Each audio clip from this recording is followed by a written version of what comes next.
Welcome to this edition of WeDesign's Master Talk. My guest this week is Paul Dillinger, Vice President of Design and Innovation at Levi's, the biggest jeans company in the world and a company that's really leading the way in sustainable fashion.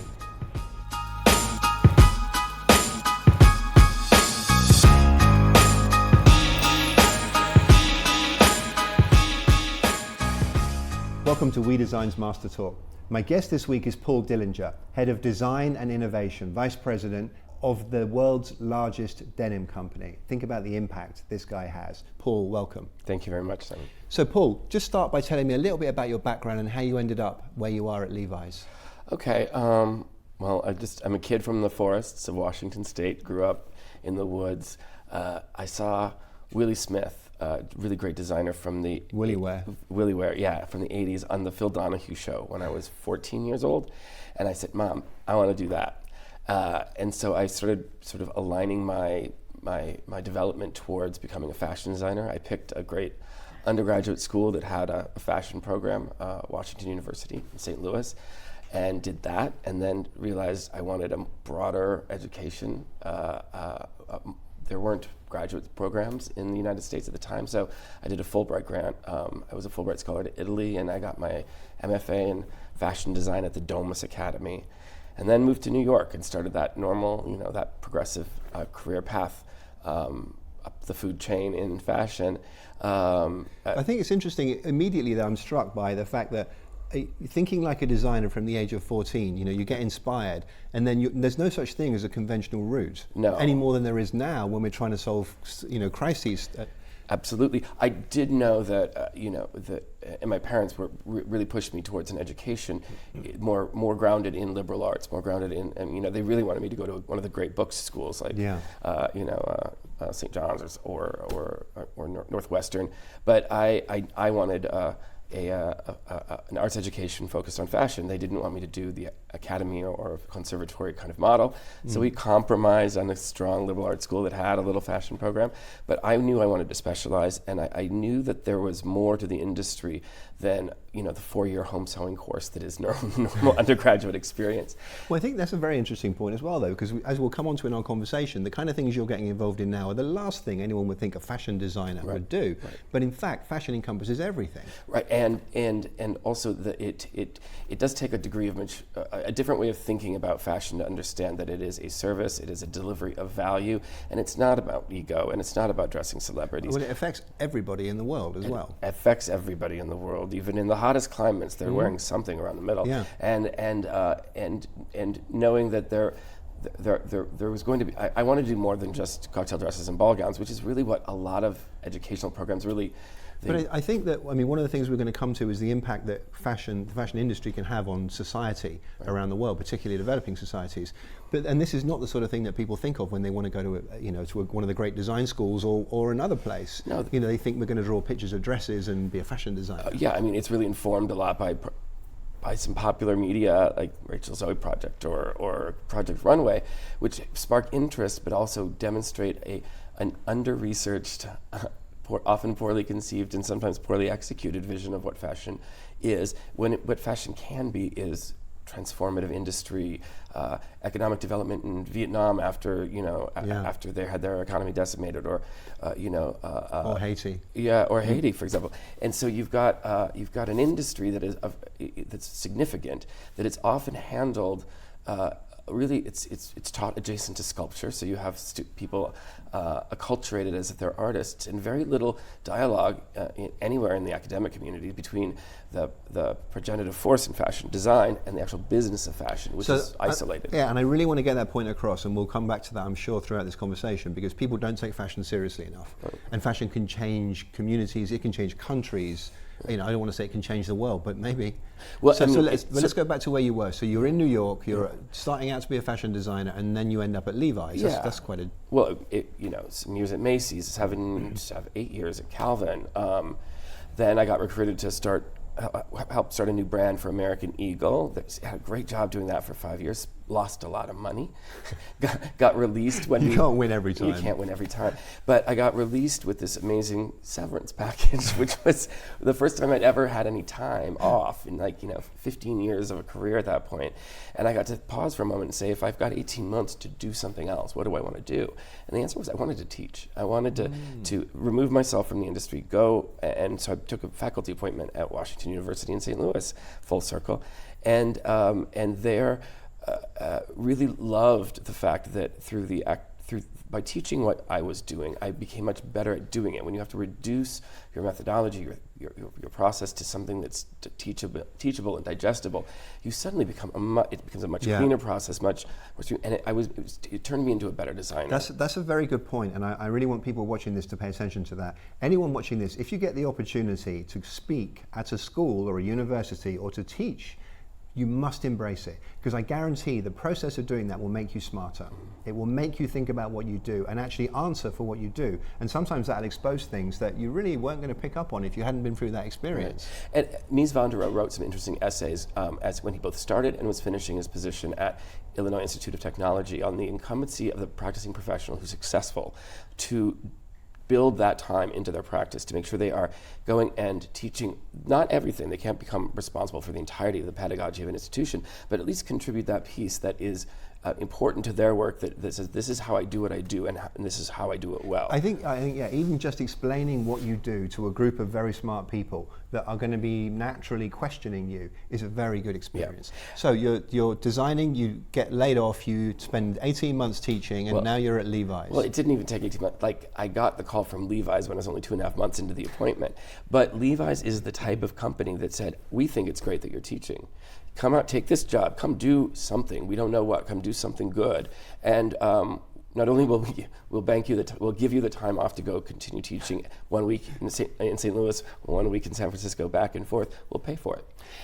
And again, I want to stress to people that fashion, I mean, because I time and again I'm talking to parents and they say, well, my child loves fashion, but I don't think it's a very serious industry, because they've seen Project Runway or something else. And there is a frivolous part to fashion, certainly, but most of it isn't. 98% of it is very serious business. Right. And this is the kind of experience you can have. Right, and so many of my students were experiencing that tension there. Their parents were demanding or insisting that they do their second dual degree in business administration. Well, first of all, a bachelor's of business administration, yes, 25% of the students in America are pursuing that degree, or 20% are pursuing that degree right now, and it's functionally worthless. What gets compensated in this world right now is creativity, right? What makes people... And not only that, you look at the most successful people like Apple or Jack Ma, Alibaba, and they 100% credit creativity, innovation. That's what people need. And sometimes I was in fights with students' parents as they were forcing them to do this secondary degree. I'm like, you're eroding the value of the education they're getting here. Why don't you show me your tax forms and I'll show you mine, right? Like, hey, parent of student, I promise you're not sending your kid to the poorhouse. You can keep their bedroom, convert it into your den, whatever. They're not going to come back if they're good. And these kids are good. Yeah, they will be successful, and it's been fun tracking the progress of these students. It's really interesting because this, our conversation series is really about informing executives about sustainable fashion. But every executive I talk to has got kids, so they're half of them are thinking, how do I make my business work, and the other half of them are thinking, how do I get my kid the best education? Right. Yeah. So I mean, this we're answering both right now. Yeah, it was, and then the other interesting dynamic was, I think of the senior class that I was teaching at the time, there was one Chinese student and 5 Americans. The 5 Americans, their concept and idea of what fashion was entirely bound by a popular vision of fashion in the West.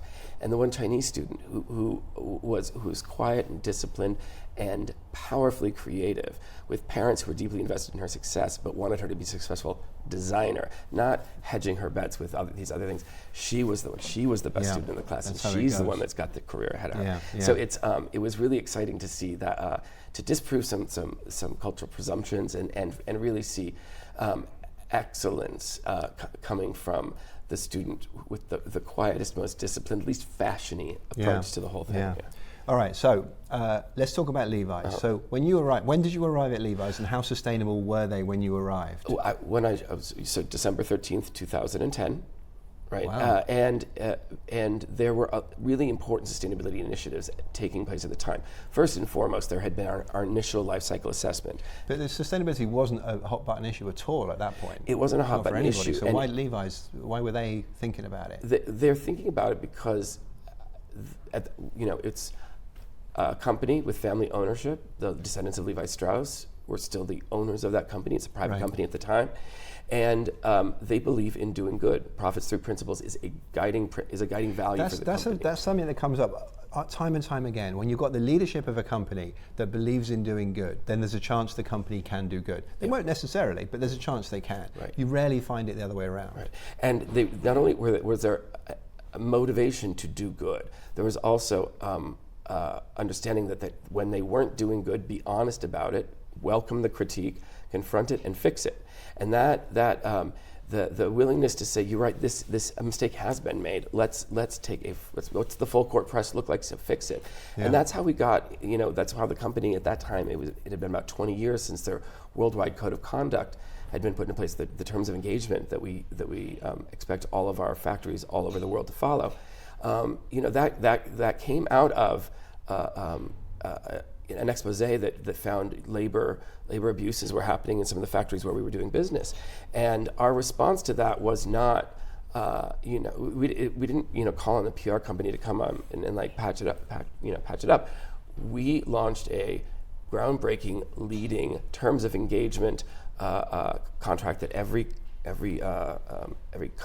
factory in the world that we work with gets audited. And this is a lot of factories. This is a lot of factories. Levi's is a big company. And a big company operating, manufacturing. So let me ask you this, Paul. Yep. I've talked to other companies and they say the same thing. They say, well, look at our CSR record. We have a list and we'll only work with factories that live up to this.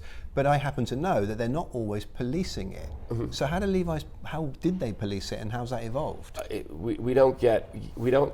We don't do the initial audit and walk, right? The audits are maintained, and our reputation is far too valuable to screw around with, right?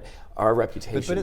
But companies like Marks and Spencer's have been caught out through a third party subcontracting something without telling Marks and Spencer, and then they end up with egg on their face. Yeah, how do you avoid that? We work in single story factories. We do not subcontract. And they don't either. They don't subcontract. Okay, we do rigorous and frequent audits. Because that's what one of the things that drives me crazy is these great big companies that go, oh, but we check everything. How could we know? The answer is pay more people to monitor it, and then you'd know. Yeah, and we know where the hot spots are. We know where not to be. We participate in the negotiations for wage increases with the Vietnamese government, or the Cambodian government rather, last year when there were all those labor protests and stuff. We're in there as often as not on the side of the workers. Let me ask you this: how open is Levi's to working with other companies, even competitors, for the sake of the common good? When we had proofed our waterless processing formulation, which is to say, denim finishing, garment finishing takes a considerable amount of water to make a dark blue light, right? Yeah. In order to get that those ranges of indigo shades, you have to process and you have to use a lot of water. We started about 9 years ago with a process called waterless, which was to say, initially the question is, can you wash jeans with no water? And what we ended up with is a new sort of standard formulation menu for all of our denim finishing that requires up to, in some cases, 95% less water than conventional finishing. That's 95% less water, and it's had 2,000 and something gallons to wash a pair of jeans? Well, the total water impact for the life cycle is 3,781 liters, but in many cases, each jean, just to wash it at the factory level, can take 100 liters. There are much bigger areas of water impact, but this is one that was explicitly within our control. After 5 years of proofing and vetting that new processing standard, we host a water symposium at Levi's. Invite anyone who wants to come. We make all of the proprietary formulation open source. If you figure out how to save water and you keep that a secret for competitive advantage, you are an asshole. Yeah. If you keep that stuff a secret and you don't share it as broadly as possible, you're just a jerk, right? And I think that's a very, very important point, because there's lots of innovation going on, lots of really valuable, important innovation. Some people are sharing it, like Levi's is. I know H&M and Kering got together and did some great recycling work. Some companies are not. Right. And I think we have to call that out, because if you're not sharing it, then you're the problem. H&M gets pounded all the time as like the worst actor in the fast fashion space. H&M pours money into intensive external R&D. They fund amazing projects. And I know that they don't keep that development for themselves. Like I'm working with some of the technologies that have been funded by H&M, and the technologies are proving themselves valuable. And H&M's not doing it expecting to be the sole beneficiary of that value. In fact, I'm bringing some stuff to market before H&M because that's not why they're doing it. They're doing it because they you know, I think they're doing it, in my opinion, is because the people at the top want to do it. Right. They know it's the right thing to do, and that's why they're doing it. Why not get ahead of an inevitability like the... That's exactly right. Yeah, it's like the change from digital to analog. Cyril Gutsch from Parley for the Oceans talks about that a lot. He's like, it's happening anyway. It's like lead-free gasoline.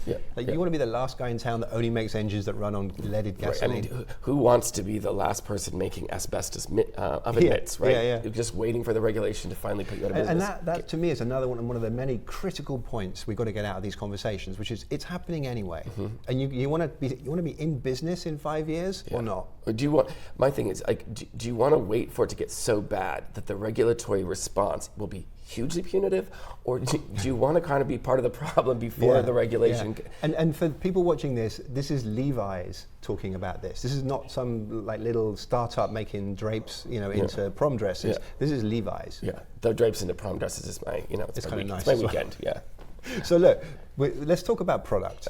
So your role is head of design and innovation. Right. So what have you done with the product? Well, so I work on design initiatives that exist outside of the normal fashion cadence, not your spring, fall, but like maybe fall in 3 years, right? And so the way we approach that is to try to frame it up in what are the big needs, what are the big problems? There's going to be a consumer need. What's the consumer's appetite for performance going to look like? And that's what motivates projects like collaboration with Google Jakarta. Yeah, and I remember I used to work at Nike, and when there was a whole division there that was focused on 5 years out or 10 years out, and they came up with very broad statements about what was happening, but I found them to be incredibly prescient. Yeah. They knew what they were talking about. Right. We do that exercise as well. So there's consumer need now. There's also a speculative exercise that says in a future that may or may not be globally connected or globally fractured, that may experience constraints on access to labor, potentially in a fractured future with constrained labor. You've got highly distributive manufacturing scenarios and constraints on materials when you have to do more with less. Will the sentiment be optimistic or pessimistic? Will we be staying at home? Will we be bunkering? Or will we be cocooning? If we're going out into the world, will we be bugging out and trying to escape something, or will we be adventuring and discovering? So there's a negative or positive slant on every potential disposition, and then we have to run that through filters of connectivity, connected markets or disparate markets, and constrained labor and constrained materials. And that exercise begs the question, what do you do when you don't have a centralized factory that's an expert in making a jean jacket? What do you do when you don't have highly trained people but still want access to a particular product? And then go out and say, build the tools that would make it possible for someone to 3D print a mandrel at home upon which you could place a piece of denim, rub it with sandpaper, transfer the entire visual equity of a jean jacket, but reduce the actual jacket to 5 seams and make it in 5 minutes and come up with something that still looks like Levi's product. So these are totally speculative exercises that actually generate the ideation around new tool making for a hypothetical industry or a conjectural industry that we don't know about. That's really fun. The other one is, here's a life cycle assessment. Here are your problems. Solve them. I was with someone recently who runs a big manufacturing concern in Asia, and his speciality is very hard to make very high quality products in limited runs. And he said that he works with Apple a lot, for example. Right. And he said it used to be that people would work with him for a small launch, 1,000 pieces or whatever it was. And then the next question became, can you make 1 million of them? Because we're doing really well. The question now is, can you make one of them? Yeah. I need a factory that can make 1 million pieces, each one individually. Yeah. So the whole dynamic is changing. Right. I mean, we really are at a time when the value of Henry Ford's innovation with the assembly line is being questioned, and we've gone from the opportunity for serial production is established, the opportunity for bespoke, truly custom, truly personal, is now in front of us. And there's a real reason for that. It's not just the vanity of saying, I'm the only one that has this. It's the idea that when you are the only one that has something, and there's only one of those things, you're going to be a little nicer to it. You're going to treat it a little better. You probably paid for it. That's really interesting, because you're wearing a jean jacket, right? And it's obviously it's made to look like it's been owned for so many years, or else maybe you have. I don't know. But the point is that jeans, of course, were the original idea of the more you wear them, the better they look. Right. I'm sure that's someone's tagline along the way. So they were designed to be something you treasured and you kept and you patched and you repaired and you kept and you kept. Right, and the process started when you would have a raw garment that you would wear in, and over a 10-year period, it would evolve in its appearance. And in that evolution, it creates value, and that's why, as a percentage of its original purchase price, Levi's jeans hold their value in secondary market better than any other brand in the world. Any other brand. I mean, we've all paid over the odds for a vintage pair of Levi's. Absolutely. Yeah. And there are people who avidly collect this product in its aged form versus any other garment that is, falls off in price. We actually just 2 years ago executed a sort of major vintage jean purchase, about 68,000 vintage pairs of Levi's 501. We spent. Wow, who collected them? That's pretty significant. Yeah, it was a couple of key collectors and vintage garment traders who refurbish and repair. Often the crotch rips out, because that is just a fundamental challenge of the form, and sometimes tapering them slightly and reselling them. And the manufacturer suggested retail price on that is $198 because they are Levi's authorized vintage. And all right, so this is good, and I think we understand the concepts of that. So let's talk about the future. Right. So how do we take those realities and do something positive? Because right now the biggest problem with fashion is there's too much of it, right. And we could probably manage for 10 years without making a single piece of clothing because there's enough. We can't do that, of course, in any real life situation, because people have jobs and livelihoods, and there's entire cities and industries rely on making stuff and selling it. Right. But we're creating too much waste. Right. And you make more jeans than anybody else. So what can we do? Well, there's a reason why almost no aluminum makes it into the landfills of the world right now. During World War II, there was a concerted effort to collect all waste metal for recycling it for the war effort. And little kids were pulling their wagons around the neighborhood, ringing a bell, collecting all of the cans and old metal scraps. And that social behavior has become ingrained in our society, and the infrastructure for that take back persists. There is the network of infrastructure to take back old metals. There's a highly effective, productive way of repurposing them, melting them down and recasting them, and there's a social behavior that supports it, and none of that exists for apparel right now. I saw that, just as an aside, I saw that for the Japan, Tokyo, I guess, is it the Osaka Olympics? Tokyo, yeah. All right. They've taken recycled cell phones. They've taken all the precious metals out, and they've made all the medals for every game out of recycled metal from cell phones. Right. Of that 2% by total weight that is useful for that exercise, where does the rest of it go? Yeah. And so for us, we've got we've got all these products where the only real sort of broadly distributed way of recycling them is right now tearing them up, degrading. Like, you've got a long staple cotton that's been twisted into a high quality yarn that's been woven into a pair of jeans that still has value, that shouldn't be thrown away. It's been thrown away. The only thing to do with it is chop it up, creating a very poor quality of cotton. Yes, it right now can be, without degrading your product integrity metrics, without compromising strength or quality, you can put maybe maximum 15% of that recycled cotton into a garment. I've heard that there's some nanotechnology that can actually extend that staple and make it there are a few more usable fabric. But right now what we're dealing with is people think they're doing the right thing by recycling, and what's actually happening is it's going into a garment and that 15% content, because it's such a short staple, is getting lost in about 3 laundries. So you're not really doing anything, you're just over a period of 3 laundries, you're just flushing it down the washing machine. And then you simply got a lighter weight, weaker garment. Yeah. Or it is being turned into insulation. And the people who are really proponents of turning it into insulation, like the Blue Jeans Go Green initiative, which is the initiative that Levi's uses in store for take back. Now that's being run by Cotton Inc., a division of the United States Department of Agriculture. And the reason they're doing that is to make sure that none of that recovered cotton becomes a replacement to virgin cotton, right? None of these exercises that are big infrastructure development exercises are actually trying to do the thing that we want them to do, which is to reduce our dependence on virgin cotton. Yeah. Cotton Inc. is not going to suddenly fund and support an exercise that drives its business down. Yeah. So and that's our take back strategy. So what needs to happen is meaningful research and development in technologies that recover cotton and make it a better quality fiber rather than less quality. Is there fiber. technology that can do that? There's a number of great technologies that are in development. First of all, lensing is a big player in this space, and they've been slowly growing. Big companies are looking at this. Lensing's working with a lot of post-industrial cotton. They've got partnerships with Inditex to take their waste and turn it into a high-quality new version of Tencel.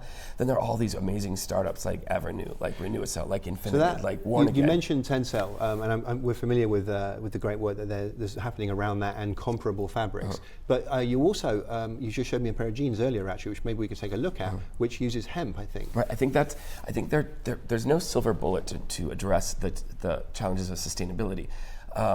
There is no one thing that anyone can do. Everyone needs to do everything. So first and foremost, we need to figure out what circularity really means and what are the So the circular parameters. economy is something we've touched upon before, which is essentially clean energy and recycling everything so that you don't use any virgin content. Right. Rather than a linear throughput, we have circular limited inputs in a circular process. I prefer to describe it as a circular industrial ecology. It has not proved itself as an economy yet. People who often sustainability advocates within fashion will become champions of this idea of the circular economy because it creates the false impression that we can have growth without impact. And that is a very appealing offer to CEOs that want to grow, who want to assuage their guilt and don't want to know that their business is highly pollutive. And this promises that they won't be highly pollutive and can grow. And it may be a very false idea about the future. In fact, the constraints of the circular industrial ecology may be so precise and so rigorous and so expensive, challenging, limiting, that it actually starts to constrain this industry back down to where it needs to be. So what do we do then, Paul? How do we go forward? Well, show me some examples of what. This is a jean. It is a pair of Levi's. You might notice that it is in some ways different. Like this is a different patch, and that you'd expect to see. And if you look at its zipper tape, it's not the bright navy that you would normally see. No, that's a cotton zipper tape, and you realize all the threads are cotton, and the back patch is cotton, and the red tab is cotton. And they're not typically made of cotton. None of it. Nothing is normally made of cotton in this space. 100% cotton garment is conventionally sewn together with polythread, 60% polyester pocketing, polyester interfacings. All of your sundries are alternative materials. And you actually have a garment that, in fact, is problematic in advanced recycling technology. That's a critical thing as well, because recycling isn't easy. And you've got to separate all the components in order to recycle it. And sometimes you just can't. Hence it becomes... like materials go together. I mean, Bill McDonough wrote a little book about this, right? If you look at Cradle to Cradle, those fundamental principles are true in almost any industrial ecology. And in this case, if you want to create an efficient input into a future state recycling scenario where you get maximum value out of the garment, you must engineer with intention well in advance of producing that garment so that everything here is a type of material that can be collectively and efficiently recycled. And what that does is it means that zipper tape, when it's a reactive dyed navy versus a polyester dyed navy, it doesn't react well to certain chemistries that you would otherwise be using on your jean to oxidize the denim and bring the color down. So what you end up having to do is say, well, I guess I won't use those chemistries. I'll find other ways to bring the color down, get this great high-low and faded effect. Well, by going to a single fiber strategy, which made the zipper tape possibly turn pink if I used the wrong chemistry, and I had to move. I just accidentally removed a fairly problematic chemistry from my supply chain as well. Right. Now, once you start taking account for all of these things, all the puzzle pieces end up fitting together, and you end up with a cleaner, narrower base of material, narrower range of materials and chemistries, tighter set of processes. Yes, some limitations on what you can deliver to the consumer, but frankly, the consumer doesn't have the right to ask for a product that cannot be made ethically. Eventually, they're going to need to breathe clean air I think and drink clean water. The difference is when a company the scale of Levi's decides to do it, then it becomes the standard. and hopefully we're pushing that, and hopefully we're getting there. And there are other important initiatives like the Ellen MacArthur Foundation's Jeans Redesign Project that are also exploring this space. So let's, we don't have so much time left, but I want to also talk about the impact that Levi's can have beyond the actual product, but with convincing people. Because when we were talking before, I told you the first time I realized Levi's was cool was Nick Kamen taking his clothes off in the laundrette to wash his jeans. And it was way too long ago for us to record in this. But Levi's has an immense ability to create change, with their messaging. Right. So what can we do? Well, I mean, it cuts both ways. In this case, this particular jean, what wouldn't be known to the person touching it is that it is blended with hemp to about 40%. Hemp has been traditionally a very sustainable. So it feels fiber. Just like a regular, heavy denim. So hemp has been there, but it's always been problematic. It has all these sustainability values, but it also has been boardy, uncomfortable, stiff, coarse, scratchy. No one wants to wear it. It's exactly what people used to associate with sustainability. Right. Yeah. Oh, you look like a hippie hemp poncho. You look like a piece of granola. I don't want to wear that. Yeah. But so it took years to work on a new processing and decortication method that was able to deliver a cotton-like hand and cotton industrial experience, meaning that the loom efficiency to weave with these hemp-based yarns is still at 98%. A little bit slower to accommodate the hemp, but it's not a disruptive input into a cotton supply chain, and we were able to deliver a product indistinguishable from from the Levi's you would expect. You would never, so the typical consumer would never know this was any different to a regular pair of Levi's. Right, but by converting to that quantity of hemp that we have certified to the field level as being rain-fed, we know that the actual impact on water consumption for this jean is nearly 1,000 liters per garment in terms of savings, just by converting a portion of the yarn over. And now we're working on increasing our hemp deployment. This is what we really want to get to, is that 55% blend level, because when it comes in to the United States imported as a chief value hemp product, import duty drops from 17 or 18% down to 2.5%. There is a potential to flip the macroeconomics. So let's just sum this up then. This is a beautiful thing. So this is a pair of jeans that feels like a completely normal pair of jeans. It's recyclable in a way that a normal pair of jeans is not recyclable. 100% recyclable. This is 100% recyclable. This is made partially of hemp, which means it uses 1,000 liters less water. Nearly 1,000 liters less water. And it's cheaper. Because, the duty is cheaper, which means conceivably the garment could end up. And once we get to that level, 55% is the goal. We'll be there in about 2 seasons. Yeah. When we flip the macroeconomics, you suddenly have a case for a viable alternative to a cotton industry, not to replace cotton, but to supplement cotton and help us stage down our water consumption. And we can do it in advance of the inevitable regulatory constraints that are going to force us to do it otherwise. That we can do it slowly. We can build the muscle for the eventual challenges that will come with either resource collapse or the regulation to prevent it. Yeah. And Levi's wants to be the first in these spaces, and we want to lead with this because we can be advocates in ways other people can't. When we first launched this, I was excited about the coming to market, but we came to market with very small quantities of units, but generated so much buzz by identifying Levi's believes in hemp and has a new way to process it, that we have actually now, every mill that comes to us is now coming with their hemp collection, and all these other people are getting on the hemp bandwagon. This is how it changes. This is how it changes. Yeah, and I think the other thing that's important about this is that we don't have to rely on the consumer saying, I wish to only buy a sustainable product. They don't know. They don't know. If they don't care, it doesn't matter. They're just getting a great quality product at a decent price. So bringing this back to the students who wanted to go into the fashion industry because they wanted to dress celebrities or do runway thing. No, I want people to understand that the purpose and value of a designer is to possibly take a thing that in many ways remains unchanged for the last century and put all of their creative energy into reimagining and re-engineering, soup to nuts, top to bottom, every component to deliver the consumer the same value they want, that they expect, that they appreciate, they love, they're friends with this product, but to do it in a way that generates value or at very least eliminates harm. We talk about, in design, at WeDesign, we talk about creating beautiful solutions. And a beautiful solution could be someone wearing a lovely dress walking down the red carpet. That could be it. But could also be changing the world through one of the most ubiquitous products that anyone in the world could ever possibly think of changing and making it into a sustainable benefit. Right, and you have to divest to a degree from the ego motive that wants you to be the star at the end of the runway and say, no, that's someone else's job.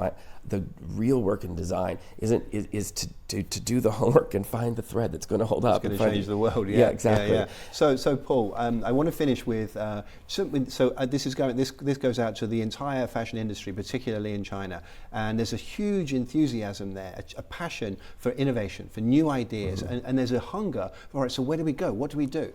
So what kind of thoughts can we leave our viewers with? Well, I think that what do we do is informed by what have we done, what are we doing, to know your impact, to invest in the life cycle assessments, to become a student of your own business, and because I bet there are impacts and consequences to the way anyone out there is doing business that they don't even know about. It's not until you sit in front of a sheet that says, here are my water impacts at every stage of the life cycle. But here's also my carbon impact at every stage. Here's my land use impact at every stage. More importantly, what's my water eutrophication impact at every stage? What am I doing and not knowing about that's depleting oxygen levels in water systems? Because most people don't realize that all the great farming that's happening in the American Southeast is actually what's driving dead zones where no fish live in the Gulf of Mexico, and that we need to confront these issues. Yeah. And the case for a transition to organic becomes all the more urgent once you realize exactly how you are driving that dead zone in the Gulf of Mexico. And I think the subtext there is that this is good for your business. Yeah, it is. So it's interesting because it reminds me of something we talk about that Confucius said, which is that only by understanding the depth of your own ignorance can you begin to learn. That's it. That's what it is. Yeah, and I delight every day. I find new depths of my own ignorance, and every day is an opportunity to learn something new. And by learning something new, then with that armed with information, you can go forward and start changing and delivering value. I think as an industry and as a mission, that sustainability and fashion is very lucky to have you and people like you doing the work that you're doing. So Paul, thank you very much indeed for this. Thank you, Simon. Thanks for watching. Now join us online and on social media with our experts so we can answer your questions directly and keep this conversation going.